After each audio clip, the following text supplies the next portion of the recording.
नाम जप की महत्ता। एक प्रेरक कहानी। एक बार की बात है, राजा एवं महामंत्री ने मार्ग में किसी ब्राह्मण को भीख मांगते देखा। राजा ने महामंत्री से पूछा, यह क्या है? महामंत्री ने तत्काल कहा, महाराज, भूला हुआ है। राजा ने कहा, तो इस पंडित को रास्ते पे लाओ। महामंत्री ने कहा, आ जाएगा राजन, पर समय लगेगा। कृपया 3 माह की अवधि दीजिए। राजा ने स्वीकृति दे दी। शाम को महामंत्री ब्राह्मण के घर गया और ब्राह्मण से विद्वान होकर भी भीख मांगने का कारण पूछा।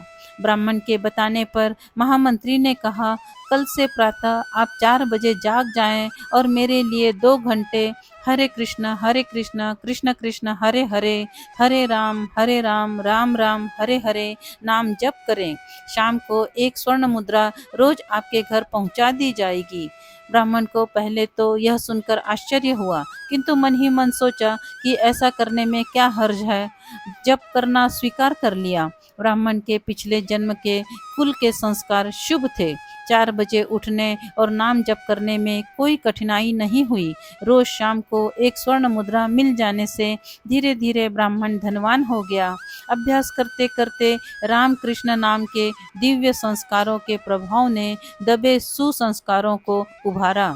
एक दिन ब्राह्मण ने सोचा कि यदि महामंत्री के लिए नाम जपने धनाढ्य बना दिया, तो स्वयं के लिए जपने से तो लोक और परलोक दोनों धनाढ्य हो जाएंगे। ऐसा सोचकर रोज 2 घंटे खुद के लिए जपने लगे।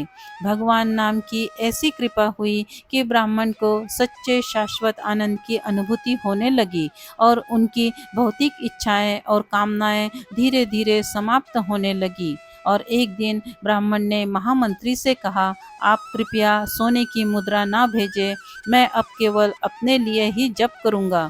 प्रभु नाम की उपासना ने मेरा विवेक एवं वैराग्य जागृत कर दिया है और प्रभु भक्ति की लगन लग गई है। एक दिन ब्राह्मण ने पत्नी से कहा, ईश्वर कृपा से अपनी गरीबी दूर हो गई है, सब ठीक हो गया है। अब आप अनुमति दे तो मैं एकांत में रहकर नाम जप साधना करना चाहता हूँ। पत्नी साध्वी थी, अतः उसने स्वीकृति दे दी। अब ब्राह्मण देवता सतत प्रभु स्मरण में रम गए। साधना फलने फूलने लगी। लोग दर्शनार्थ पधारने लगे। धीरे धीरे बात राजा तक पहुंची तो राजा भी एक दिन महामंत्री के साथ महात्मा के दर्शन करने पधारे। वापस लौटते समय राजा ने कहा, महात्मन, मैं भारत का राजा आपसे प्रार्थना करता हूँ, यदि आपको किसी चीज की जरूरत पड़े तो निसंकोच संदेश भिजवाइएगा, तत्काल मिलेगी। ब्राह्मण देवता मुस्कुराए और बोले, राजन, आपके पास ऐसा कुछ नहीं जिसकी मुझे जरूरत हो। हाँ, यदि आपको कुछ चाहिए तो मांगने में संकोच मत करना। महामंत्री ने कहा, राजन, आपने पहचाना इनको, ये वही ब्राह्मण है जो 3 माह पूर्व भीख मांग रहे थे। प्रभु नाम के जप ने एक भिखारी को सच्चा दाता बना दिया है। यह सुनकर राजा बड़े हैरान हुए। ये है नाम जप का प्रभाव, जो मनुष्य को भिखारी से सच्चा दाता बना देता है और सच्चे शाश्वत आनंद की अनुभूति कराता है। यदि आपको ये प्रेरक कहानी अच्छी लगी हो तो प्लीज़ इसे लाइक करें, शेयर करें और इस चैनल को सब्सक्राइब करें। धन्यवाद।